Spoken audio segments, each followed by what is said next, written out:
ಒಂದು ಬ್ರೇಕಿಂಗ್ ಬರ್ತಾ ಇದೆ. ವಿಧಾನ ಪರಿಷತ್ ಚುನಾವಣೆಯಲ್ಲಿ ಅಡ್ಡಮತದಾನ ವಿಚಾರಕ್ಕೆ ಸಂಬಂಧಪಟ್ಟಂತೆ ಬಿಜೆಪಿ ವರಿಷ್ಠರ ಭೇಟಿಗೆ ಕೇಂದ್ರ ಸಚಿವ ಕುಮಾರಸ್ವಾಮಿ ಸಜ್ಜಾಗಿದ್ದಾರೆ.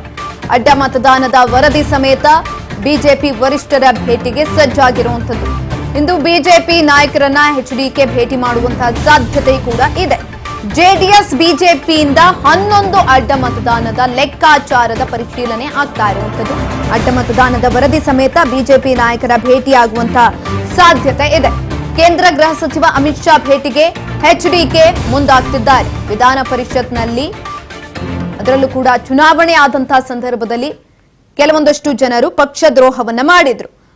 ಆ ಒಂದು ಪಕ್ಷದ್ರೋಹಿಗಳ ಯಾರು ಅನ್ನುವ ನಿಟ್ಟಿನಲ್ಲಿ ಈಗ ಆಲ್ರೆಡಿ ವರದಿ ಕೂಡ ಸಿದ್ಧ ಆಗಿದೆ. ಪಟ್ಟಿಯಲ್ಲಿ ಯಾರ್ಯಾರೆಲ್ಲ ಇರಲಿದ್ದಾರೆ, ಕೆಲವೊಂದಷ್ಟು ಜನರ ಹೆಸರುಗಳು ಕೂಡ ಮುನ್ನೆಲೆಗೆ ಬಂದಿತ್ತು. ಅವರ ಹೆಸರುಗಳನ್ನ ತಲೆಯಲ್ಲಿಟ್ಕೊಂಡು ಈಗ ಆಲ್ರೆಡಿ ಪರಿಶೀಲನೆಯನ್ನ ಕೂಡ ಮಾಡಲಾಗಿದೆ.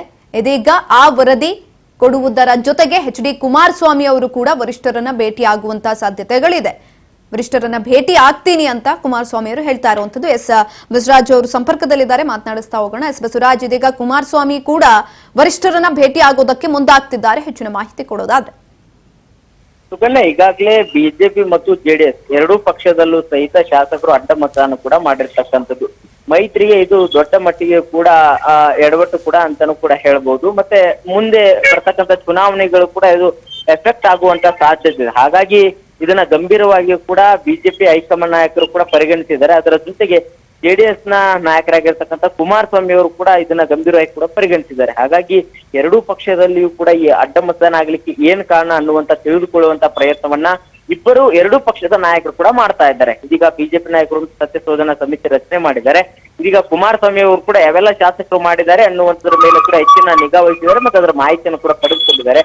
ಅದನ್ನ ಒಂದು ಇವತ್ತು ಬಿಜೆಪಿ ಹೈಕಮಾಂಡ್ ನಾಯಕರ ಜೊತೆ ಚರ್ಚೆ ನಡೆಸುವಂತ ನಿಟ್ಟಿನಲ್ಲಿ ಕೂಡ ಕುಮಾರಸ್ವಾಮಿ ಅವರು ಮುಂದಾಗಿರ್ತಕ್ಕಂಥದ್ದು.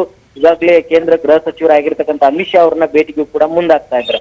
ಆ ಒಂದು ಸಂದರ್ಭದಲ್ಲಿ ಬಿಜೆಪಿ ಮತ್ತು ಜೆಡಿಎಸ್ ಎರಡೂ ಪಕ್ಷದಲ್ಲಿನ ಶಾಸಕರು ಏನು ಒಂದು 11 ಅಡ್ಡ ಮತದಾನ ಏನಾಗಿದ್ದಾವೆ ಅದ್ರ ಬಗ್ಗೆ ಕುಲಂಕುಷವಾಗಿ ಪರಿಶೀಲನೆ ನಡೆಸುವ ಮುಖಾಂತರ ಮತ್ತೆ ಅವ್ರ ಮೇಲೆ ಸೂಕ್ತ ಕ್ರಮ ಆಗ್ಬೇಕು ಅನ್ನುವಂಥದ್ದು.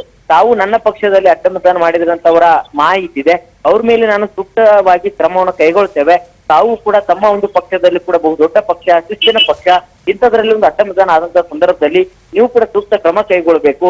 ಇಲ್ಲಾಂತಂದ್ರೆ ಮುಂದೆ 2028ರ ಚುನಾವಣೆ, ವಿಧಾನಸಭೆ ಚುನಾವಣೆ ಆಗಿರ್ಬೋದು ಅಥವಾ ಮುಂದೆ ಬರುವಂತಹ ಲೋಕಸಭೆ ಚುನಾವಣೆ ಆಗಿರ್ಬೋದು, ಅವೆಲ್ಲವೂ ಕೂಡ ಇದು ಎಫೆಕ್ಟ್ ಆಗುವಂತದ್ದು. ಹಾಗಾಗಿ ತಾವು ಈಗಲೇ ಕ್ರಮ ಕೈಗೊಳ್ಳಬೇಕು ಅನ್ನುವಂತಹ ನಿಟ್ಟಿನಲ್ಲಿ ಅಮಿತ್ ಶಾ ಅವ್ರ ಜೊತೆ ಚರ್ಚೆ ನಡೆಸುವಂತ ಎಲ್ಲಾ ಸಾಧ್ಯತೆ ಕೂಡ ಇದೆ. ಸುಕನ್ಯಾ, ಧನ್ಯವಾದಗಳು ಬಸವರಾಜ್ ಹುಗಾರ್ ಹೆಚ್ಚಿನ ಮಾಹಿತಿಗಾಗಿ.